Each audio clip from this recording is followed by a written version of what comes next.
Good morning, ladies and gentlemen. This is Political Talk to JB. I am your host, Julian Boykin, and today I am joined by Mrs. Michelle Watkins, who is running for City Council District 1, representing Huntsville, Alabama. Michelle, thank you for joining me. Good morning. Thank you for having me. Tell everybody a little bit about yourself, your background, professional background, and how we got to this point where you're wanting to run for City Council. Okay, I am Michelle Watkins. I'm a lifelong resident of Huntsville, Alabama. I'm currently the Huntsville City Schools District 1 Board Representative. I have served in this position. I'm coming to the end of my second term, and I'm seeking the office of Huntsville City Council District 1. My professional background, I work for United States Army Garrison at Redstone Arsenal, lead management and program analyst. I work for the Garrison commander. I was a strategic planner prior to this position, and the majority of what I do is we do plans and analysis. So any forward planning, any analysis or data needed, that's what we do. In my position as a city school board rep, I'm responsible for close to 5,000 students in my district. We just approved a $300+ million budget for the upcoming year. During the tenure that I've been at the Huntsville City Schools, we have approved a $600 million capital plan that's going to enhance our schools, our education system, new facilities, upgraded facilities in the city of Huntsville, which will attribute to economic growth. And I am extremely proud that prior to me getting to the school board seat, they had sold the Career Tech Center, which was an aged out facility, and they farmed out the Career Tech programs to the high schools. I have a background as a Career Tech teacher, and I'm proud to say that we are going to have a Career Tech Center that's going to open in June of 2025. Anyone that knows about Career Tech knows that if a child is not going to college, we need to equip them and prepare them to leave high school with a skill. And for that, I'm extremely excited. So as it relates to the infrastructure with North Huntsville, we look at lighting, roads, things like that. What are your plans on making sure that those things get taken care of? For one, throughout the time that I've been seeking the position and just been out campaigning, I'm always reminded that the Huntsville City Council sets the budget, and the budget for the roads, that's what it is, and that's all they have to spend. Well, if your roads continue to deteriorate and you're not doing anything to address it, that means you're not budgeting enough for your roads. You need to really take a look at, okay, what are we doing wrong? The reason why we can't get these roads right. And I think the biggest concern I have is road in Huntsville that I travel a lot. It's torn up really bad. And I contacted traffic engineering and was like, hey, when was the last time this road was paved? When is it slated to be paved? And it was disheartening to find out that road had not been paved since 1980. So going into the position, I want to sit down with the traffic engineering director who's responsible for the roads, and I want to sit down and have a discussion. Okay, what's your plan? How do you identify roads that need to be paved? How often are these roads paved? And do you have a plan in place to address a road that has not been paved since 1980? That's unacceptable in the community. So going in, I want to sit down, have a conversation with the traffic engineering director, as well as have individual conversations with the council members and the mayor to understand this infrastructure has got to be addressed. We've got to keep our roads paved and safe. And I think the biggest issue in District 1 when it comes to roads is that we have a rock quarry that transports gravel to other parts of the city and town. Are we looking at the fact that they travel these roads so many times a day?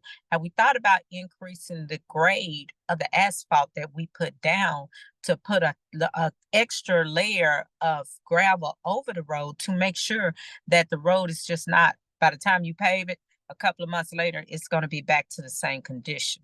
So different circumstances in District 1 means that we have to address that issue. If we're going to be, catering to other districts to make sure that they're getting new buildings and facilities, we're going to have to pay extra attention and pay more detail to our roads in District 1. So just sitting down and having those conversations and discussions, coming up with ways to get the roads paved and keep them, to the point to where they're safe for our residents. That's what I plan on doing. Thank you. As it relates to school safety, there's a hot topic right now with the school shooting that just happened in North Georgia, as well as about 8 or 9 adolescents, that are being caught making school threats and things of that nature. What are your plan on ensuring the school safety for our students in North Huntsville? Well, it's a slippery slope when it comes to Huntsville City Schools in the city of Huntsville. A lot of people think that Huntsville City Schools answers to the city of Huntsville, but they don't. Huntsville City Schools is up under the Alabama State Department of Education. So that's who they answer to. But Huntsville City Schools right now has a security system in place, and that security system works really good for our schools. We have a superintendent who is very engaged with our security, safety of the students. We have a security team, as well as we have SRO officers in the schools. So me going into the position, it'll be more so supporting Huntsville City Schools and trying to increase the role of SRO in the schools by, expanding it out and trying to get them in more schools. We have them in the middle, we have them in the high, but it'd be great to have them as well in elementary, because school safety is a concern throughout the nation. We've been blessed because we have a security system at Huntsville City Schools where we have cameras that identify individuals. They have to be buzzed into the school. But for our students coming in, we have the weapons detection system as well. So it'll be just adding that extra layer of support to Huntsville City Schools from the city council.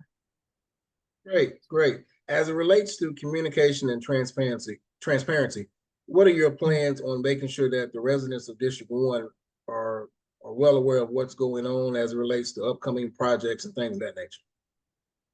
I have two things that I want to do as a city council member.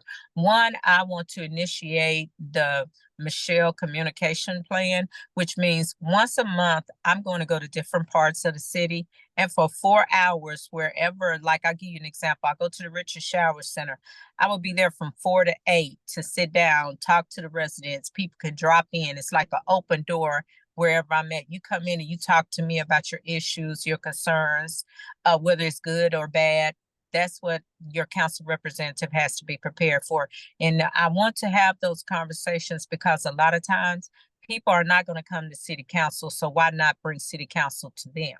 Correct. And so I do that, as well as I will alternate and do a Saturday morning, like from 10 to 2, because people that work second shift wouldn't be able to come, during the week at night. So I want to afford them that opportunity as well. But it's just going to different parts of District 1 once a month. And then I want to do the neighborhood captain program, where I will, identify or people who would like to join and be a neighborhood captain for their community, for us to come together once a month and sit down at the table and talk. And they tell me what's going on in the community. They tell me what their neighbors are concerned about, or the things that they see that needs to be addressed in District 1. And I think it's very important to have these neighborhood captains, because they're going to come to the table and bring information. At the same time, they're going to take it back and they're going to let people know, hey, this is our seat. We own this seat. We're going to work with Michelle to get the things that we want. And I keep hearing people say, Michelle, what's your plan? What's your plan? I have plans, but you can have plans, but you can't exclude the people. You gotta get buy-in for your plan to be successful. Because if your community doesn't support the plan, then that's a failure on your part. So those are two things I plan on doing going in. It's just making sure that I'm keeping the lines of communication open at all times, and also that I'm listening and I'm not just doing all the talking. Well said. When it comes to honesty, what is your plan on being honest with the people of District 1? Well, it's going to be the same like I've always done. People love the truth, whether they like it or not. They want the truth. So if you be honest with them, you tell them the truth, whether it's bad, they'll respect you. Because if you're telling them the truth, they can look at you and trust that when you go behind closed doors, you're going to come back and give them the correct information. So I'm always going to be honest and upfront with the community. That's one of the things that I value is honesty. And so it's not going to be hard for me to be honest with them because I don't like trying to remember what I said. If it's the truth, you don't have to remember it. You can repeat it. Last question. Why should people of District 1 vote for you? They should vote for Michelle Watkins because Michelle is not aligned with a special interest group. Michelle is not aligned with an individual or someone that has a purpose just for District 1 and not a purpose for the community.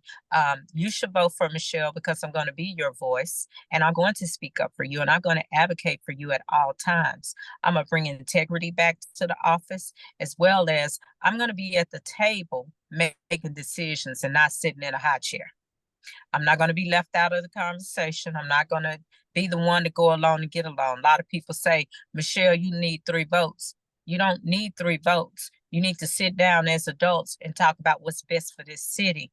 And you come together in a mutual agreement about what's best. And it's not about having an overwhelming vote. It's about what's best for the people. And that's what I'm going to do at all times. I'm looking forward to working with the mayor. I'm looking forward to working with the council members, had several meetings with them and talked to them. And I feel like it's a good mixture of people. But one thing that I do know, if you don't speak up, it's like an old saying, closed mouths don't get fed.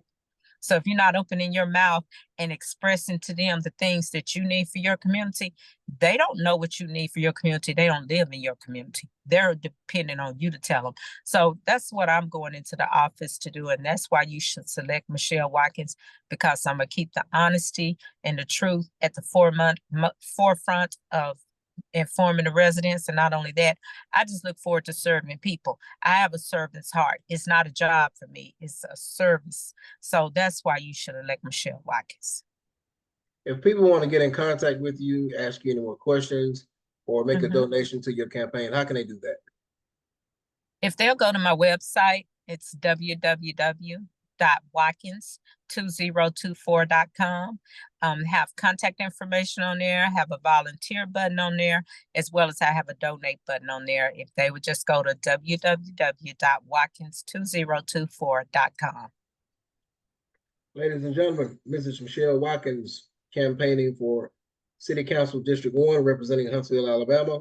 If anybody out there is running for office, or if you know anybody is running for office and you would like for me to interview them, please get in contact with me. Area code 256-701-0464. Mrs. Watkins, thank you for your time and best of luck to you in your campaign. Thank you.